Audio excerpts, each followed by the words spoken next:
welcome to a new episode of Pastor Plays, which is basically just a brief stream of me playing video games because I am procrastinating from writing my sermon. For those of you who are actually watching these things, good for you. I don't even know if a lot of people are watching. Don't have anybody joining me on our community server today. If you're a member of our church community, you're on our Discord server, and you can hop in right now to the Hangout channel and join me on doing this thing. The main reason I do this, for those of you who don't know, one, look, a lot of us don't spend time doing self-care and playing games and stuff like that. A lot of us come from backgrounds where that's considered a bad thing. And I think it's important for us to see that not only isn't it a bad thing, but, you know, pastors do it, church leaders do it. We play games, we do stuff like this, and it's fun, and we can have fun doing it, and it's not wrong. Two, and this is equally important, it gives me an opportunity to share with you all some of the stuff that I might do more casually in ways that I wouldn't otherwise. And I think it's fun. Also, just quite simply, it's more fun to rant when you're running around throwing fireballs at things than it is when you're sitting in front of a pulpit. So I'm going to do as I often do and bounce around saying stuff, talking about stuff, well, you know, throwing fireballs at things. In the meantime, we are going to see if anybody's joining us here. There's still nobody in the Hangout yet, but hey, that will happen. I do say I think our audio and video tech is going to be a bit better today. I have spent some time since our last episode trying to make sure this stuff works, so I'm hoping y'all are going to be able to see and hear things a bit better than before. You may have noticed I've also set myself up with a camera off to the side, so you're going to get to see the side of my face while I'm doing the thing. But you know what? I hear that's all the style these days with the kiddos anyway. So, you know what? Hopefully it'll be a good thing. Either way, we are going to be going into our game here. And, of course, as usual, bear with me since I am the only person managing anything here. So you're going to have to watch me figure stuff out in real time. So there's that. And let's go ahead and cut over to the game. And you can watch me decide which character to play.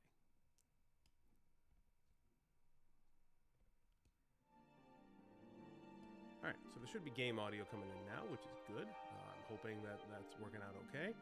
You should be able to hear me more than the game audio. God, if anything is working correctly. I hope that is all working correctly. Just checking all my settings here to make sure we are looking good. Okay, so let's go ahead and get down to business, shall we? Let's play some game. Now, normally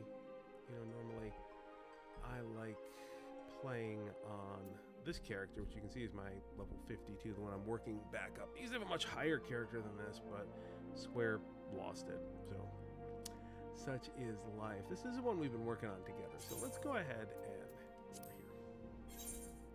Yeah, well, you get to listen to me rant while we wait for the world to open up. Yeah.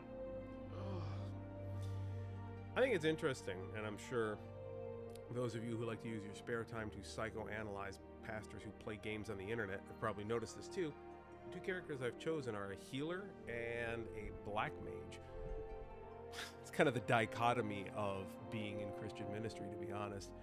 Either you are someone who's out there to heal and to help, or you're someone who's out there throwing fireballs at shit. Like the prophet and the pastor right there, the two sides of the same coin. So we are back here now, and as you can tell stylistically, you know, if it's two sides of the same pastoral coin, the fact that my black mage is level 52 and my white mage is level 10, yeah, 15, should be quite telling about what I spend more time on, sadly.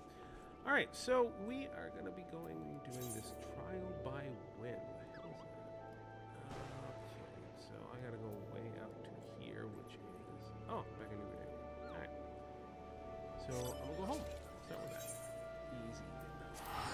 I'll admit it's been a while since I've been playing on this character, so I don't necessarily remember what all these things do. So here's hoping I can figure it out. All right, so we're gonna do our normal wandering about, picking up quests and stuff like that. You know, all stuff you all have seen before. So as we do that, I am going to invite you guys to consider some stuff because talking pastoral is kind of a thing. A lot of things have been on my mind recently, but as I mentioned at the beginning, one thing that resonates with me is of self-care, but more than that, the importance of community care. I have been a pastor for a while, and as you can tell by the fact that I am not only playing a game, but stopping every time to wave hi to Biddy, as we do, you all know that I don't slouch on the self-care. I think it's an important thing for us to do, but that's only half the battle. Pastors are by necessity, we're community figures, and we don't exist solitarily. There's a way of thinking when you're in a Christian community where you start to think that pastors are these invincible, inapproachable figures, but people often forget that we're human too.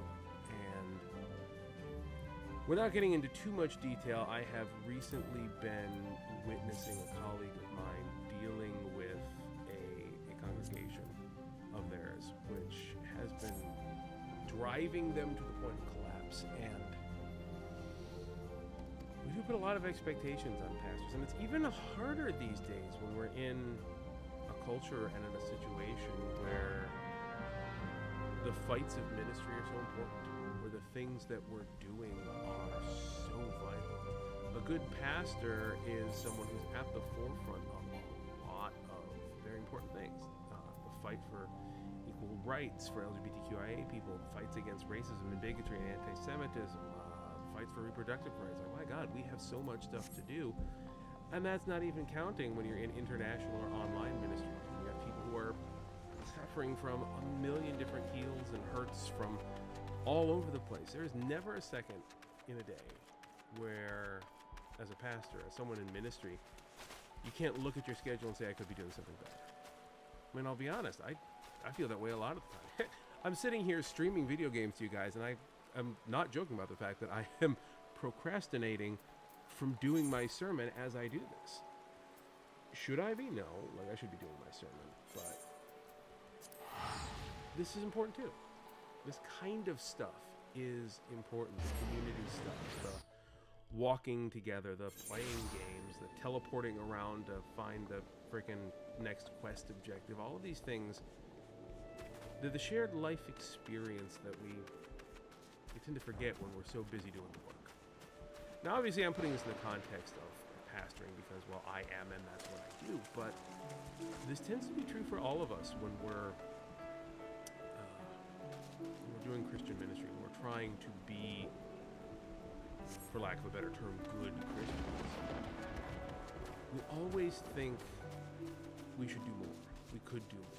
We must do more, but the message of God isn't that we're not doing enough. The message of God is that we are important to you.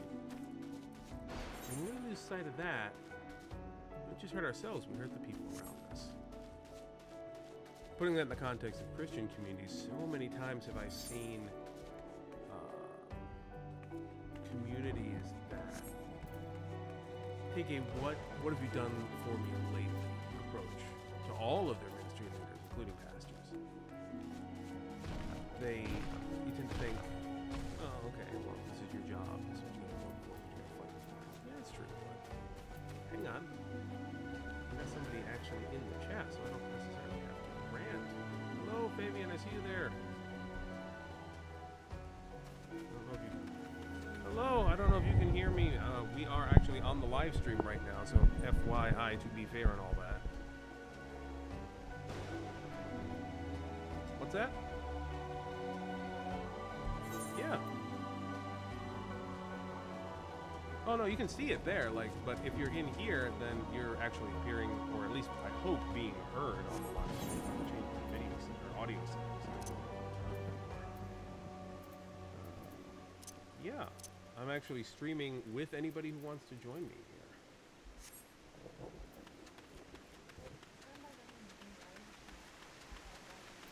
Yeah, well, that's perfectly fine. I can share it in the Discord too if you don't want to bother popping over. Give me a sec. Where's the button? There it is. Enjoy. And there I is, doing the things what I do. That's pretty much all I do here is I just rant about ministry and stuff like that, and tell people stuff about things and junk and places. Oops, I'm going the wrong way.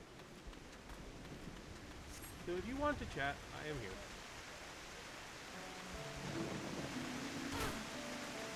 Say again?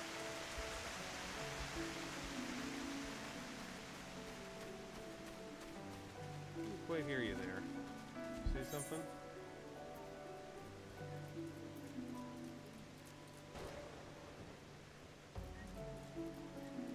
Oh, okay. All right. Well, it's good to see you.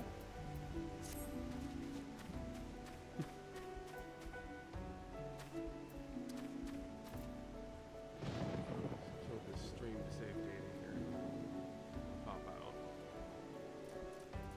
and I'm just going to continue ranting here because that's what I do. Sometimes people come in and no. I found the correct path here. You know, I probably should have paid attention to that mission I was doing a minute ago. I figured out what I actually was supposed to do, but unlike life, the great joy of these games is sometimes they just point you in the right direction and you go where you're supposed to. So yeah. So oh wait. So let's see what we got. I am Rafa, brother Isumiyansen, word to expect. Alright. Suitable task. Go there for a bunch of money. Go out and murder. As we wander in that general direction. Okay. What was I talking about? Yeah, the importance of self-care and community care.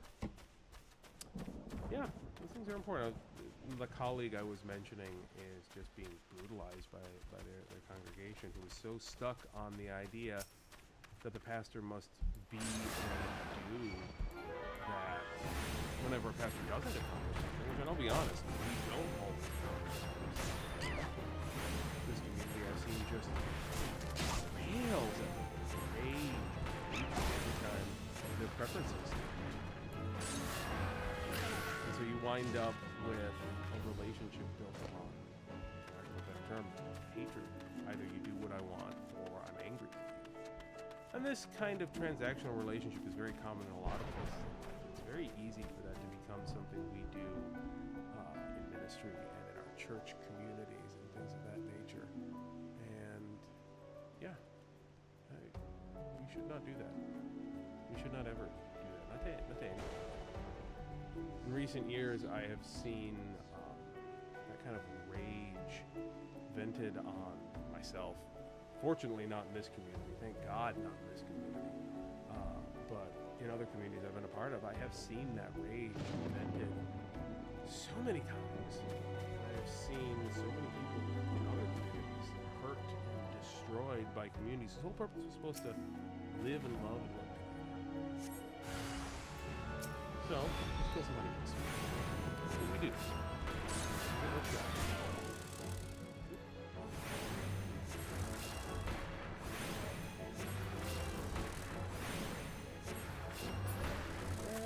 The honeybees, and that's literally all I had to do.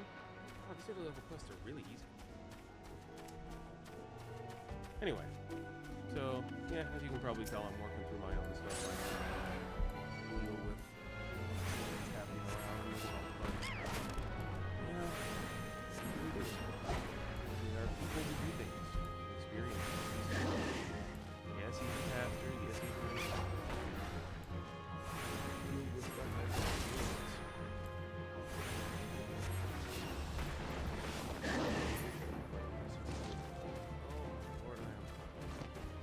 I tell you, in all honesty, one thing I am the most these days is tired.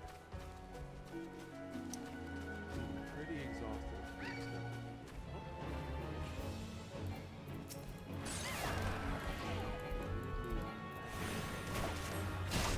I suspect I may have a shorter stream. I don't know how much time. It doesn't take a lot to stream this stuff. Be out here.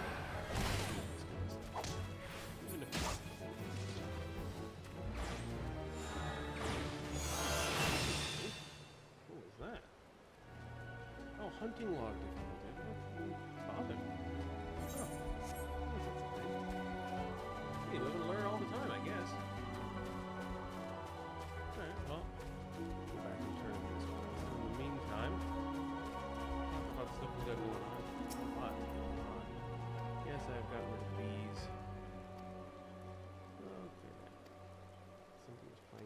with the air currents. And I'm going to go right back to where I was. Boy, isn't that just like life? You do a thing and you go back right to where you were, go back and forth, doing new and different things every single time. It can be a little interesting, but it's always an interesting experience. So, one of the things we often spend a little time with, especially during seasons like Advent, is we start talking and thinking about devotionals. I've written a few in my time, definitely, more than a few. We spend a lot of time with it because we think about things like studying the Bible, and they're very important, and they are very important. But one of the fun features of a devotional time is the meditative effect, the thinking over issues and working them out. The Bible is a useful tool for doing that. That's why we do devotionals. Is why we lay it down. In our circle right now, we are working through a few things on our own right now.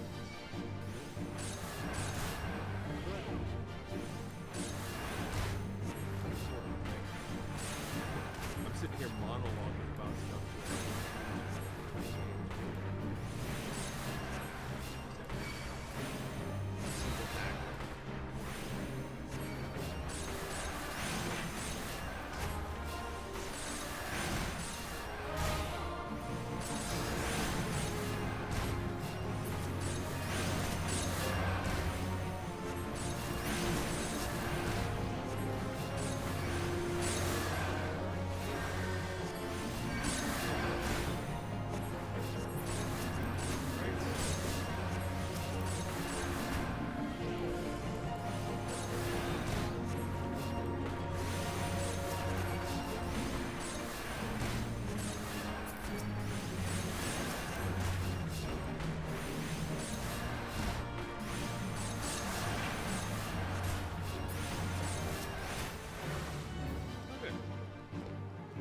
Surprisingly hectic.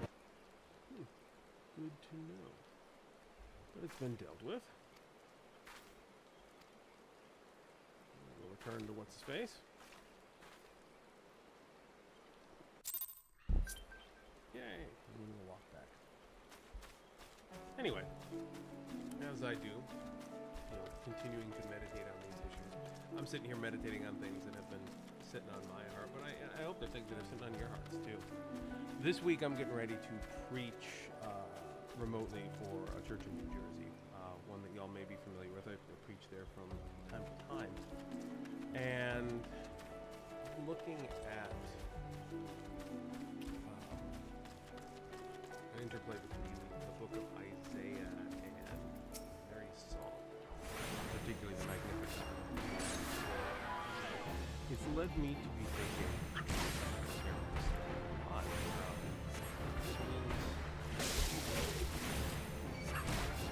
I don't think we spend a lot of time thinking about it.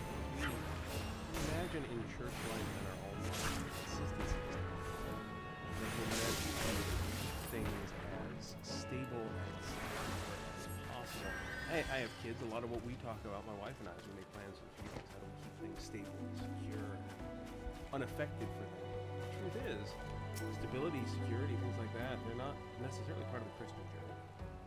We want them to be that way, but when we look at what churches are called to be, what we're called to be as people, we're called to do in our lives, there's a reason why Martin Luther said reformata semper reformanda when he was describing the ecclesia, the church, because it's supposed to be changing. It's supposed to be different. We're all different people all through our lives, to paraphrase a certain medical profession. We can't ignore that. Stability, safety, security, those are things that us, or at least we think help us. The things we think help us because they keep us from having to work hard.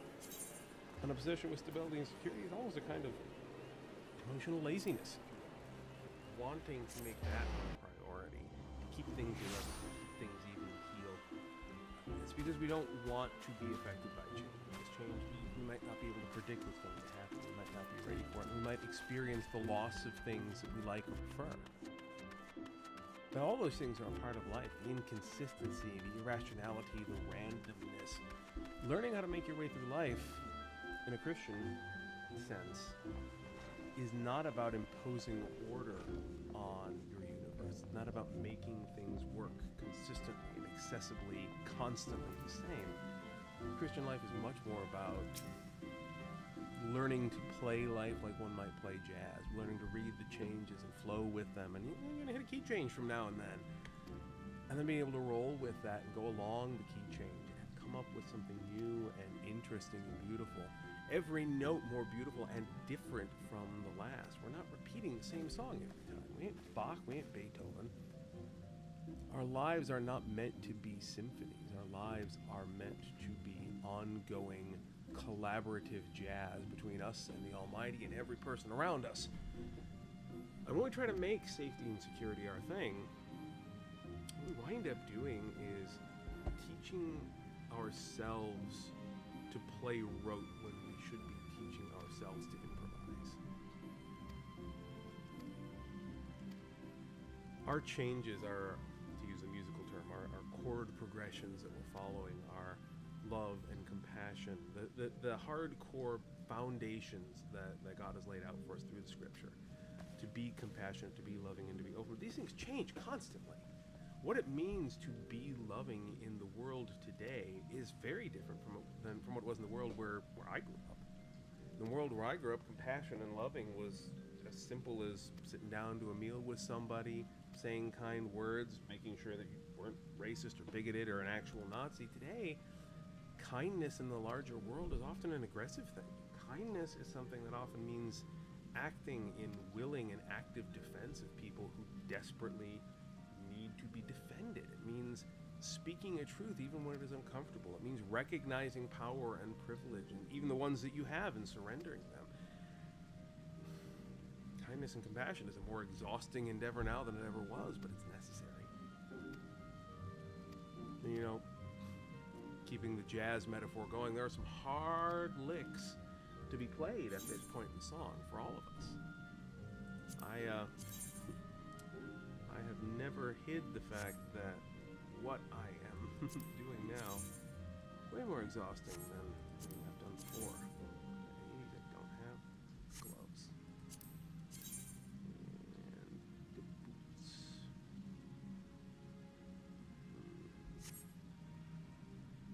Let's take the gloves. Yeah, I'm doing good as exhausting. It's meant to be exhausting this time. And that's not bad. It's not terrible. It's necessary, and a lot of what we do is what's meant to be necessary. But I know that the two things I've said here, the importance of care and self-care and how exhausting it is to keep doing good, seem to be kind of contradictory. But there's a connecting piece here that I think we miss sometimes, and that is support. And I don't mean just giving money and sharing money and giving money and tithing. Oh God, if you're expecting me to get into a tithing rant, give me a couple of weeks here. We're still working on that. But no, that's not what I'm talking about. Support is a type of understanding. Being willing to see and acknowledge those things that other people are going through. And not judge them for it. To take the load off their shoulders when you can. To share in the work, the good work of doing good in this world.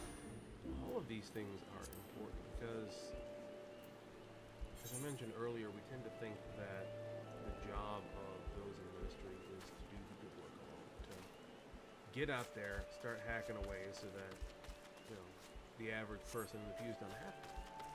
We imagine that the point of a minister is to be the prime actor of compassion in a community so that everyone else can go about their day jobs and not have to worry about it. And that is so wrong. So terrible. Because that's not how it works at all. You know, we're not meant to be anyone in ministry. Anyone in church leadership isn't meant to be the prime actor of compassion. We are meant to be, you know, at the front of the pack, certainly sometimes. Sometimes, not even that. a dear colleague of mine some years ago told me once that the most effective, truly effective ministry leader is the one who is the most invisible. The goal of a good pastor is to do as little work as possible. And we laughed at that, but there's some truth to it. Because the goal of any good community leader is not to be indispensable, but to be entirely indispensable. The goal of a good pastor is to make their entire job obsolete. Like, I'll be honest, if I lived in a world where everybody had taken the time to study the word in its detail, to learn all the old languages, understand the historicity of it, and where anybody who even remotely felt the calling to speak the word of God, understand the word of God, could just by themselves, where everybody was living in the community day in and day out, ready to pick up the reins and do the work and feed the hungry and clothe the naked and house the homeless, I would be totally out of a job, and I would be okay with that. Oh my Lord, what a world we could live in if I never had to do the work that I'm called to. But that's the point. Like, that's what earth as it is in heaven is meant to be. It's meant to be a world in which you don't need pastors, where everybody is doing it. So when we talk about support, one step closer to that world where all the leaders are not just waiting for someone to do it for us. We're not so stuck in our own ways. There's a lot of prioritization there to find what is the work of God and what is, if you pardon my French, the bullshit, the brokenness around us. There are so many fights and arguments. Myself, my colleagues, I've seen so many pastors who spend their whole time, their whole ministry career, just mediating arguments between people in their congregation. That's the only thing they do. People want to complain about who serves in community worship. People want to complain about who's serving community life. People want to complain about all these other things. And that's all the pastors wind up doing, is mediating, is trying to make people feel happy and safe and secure and comfortable in their church and worship environment. Because if you don't, church and capitalism means people aren't going to pay the bills. And if you don't pay the bills, and the pastor ain't got no money, and the pastor ain't got to live, and then we're back to where we started, in an absolutely terrible place. But taken for granted the way that this is that we've so much so that we've forgotten the way it's not supposed to be. I pray every day for a world in which we don't have to get lost in the wants of ourselves and others. Instead,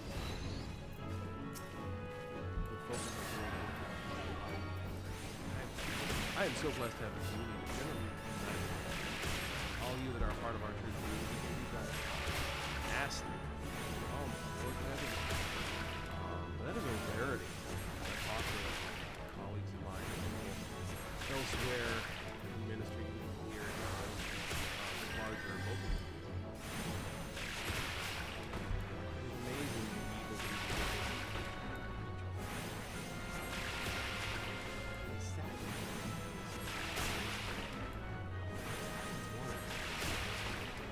Anyway, that's enough. That's a rant on this.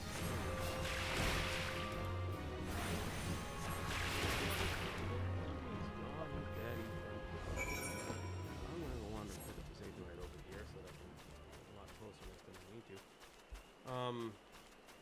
Yeah. So what are we doing for Advent? What are all of us doing? What's the point? I've talked both in sermons and here on this channel, even in this stream, about Advent as our time of preparation. Here in our church community, physically here at the church, we're going to be having some big events on Christmas Eve. It's going to be a great day. Big old campfire event, and a nice candlelight service and all that. Really looking forward to it. But also, so much else we can do during this season. So many other things.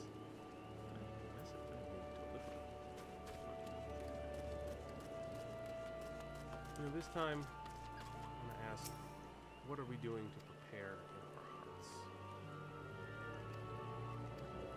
Let's see all the things that should the letter.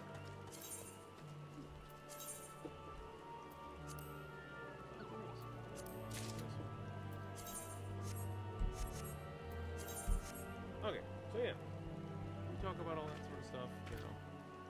What can we do? What should we do? Advent is a time for us to prepare. It's a time for us to kind of get settled in our hearts, but more than that,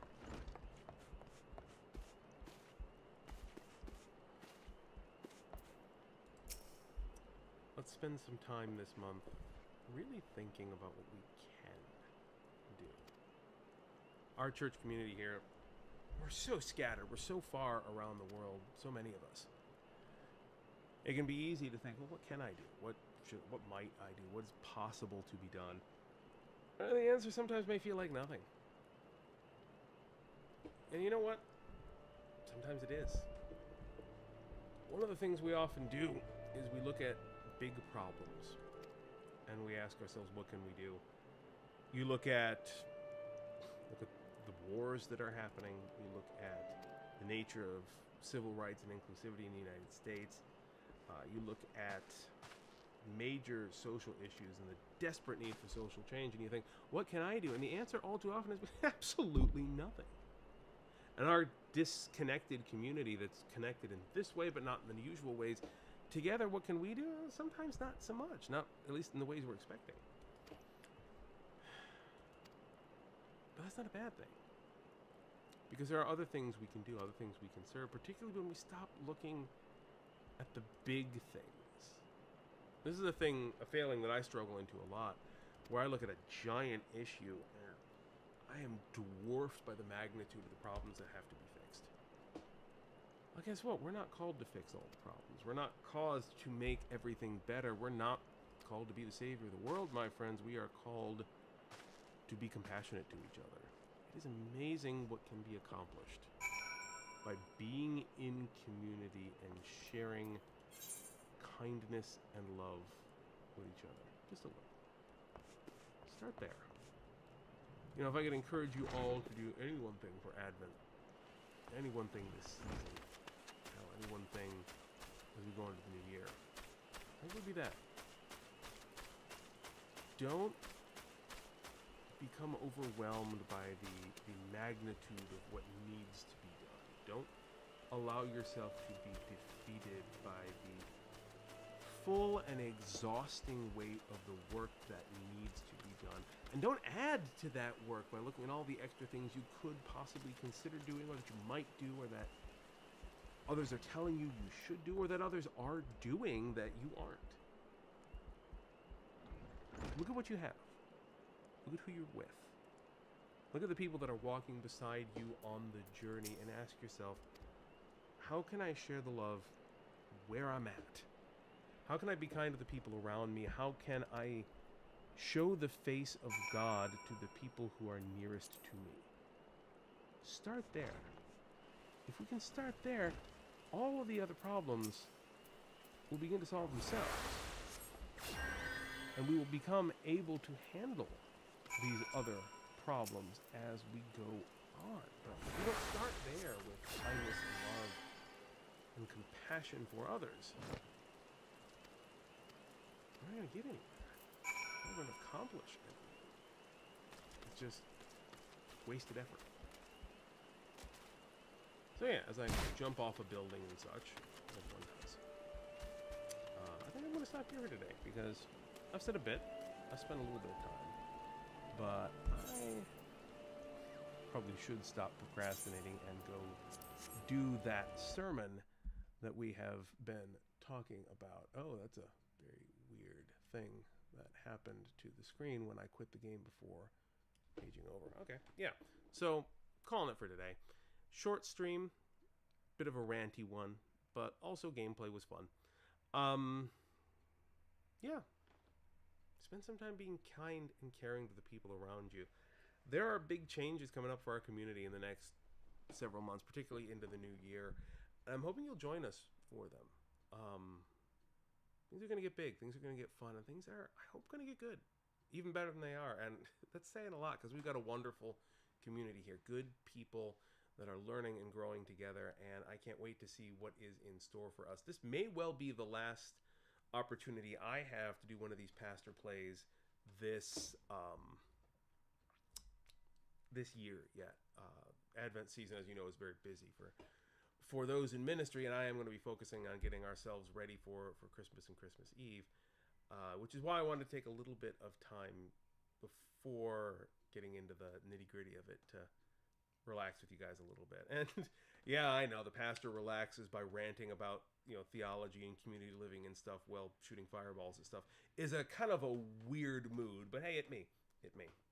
So yeah, if you have been watching, if you're still sticking with us, join us up on the community Discord server. You know, we're talking about a lot of stuff there. I have been less active there in the last week than I ought to have been, and I apologize to those of you who are on for that. But again, as I mentioned, big things are coming.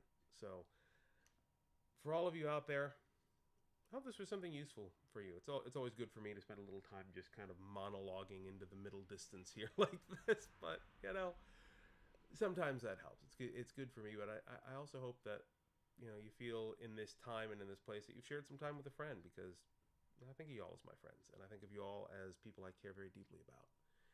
And as we go into this Advent season and we get into the work and the nitty-gritty of Christmas, as we prepare the way and we get ready to do all that fun Christmassy stuff that we always do, I hope you guys are taking some time for yourselves, to care for yourself and to care for the people around you, because that is ultimately the end message. So if you haven't joined us on the server, please do that.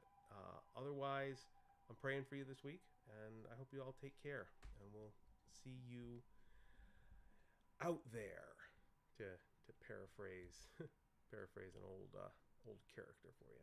So take care, and I'm praying for you all.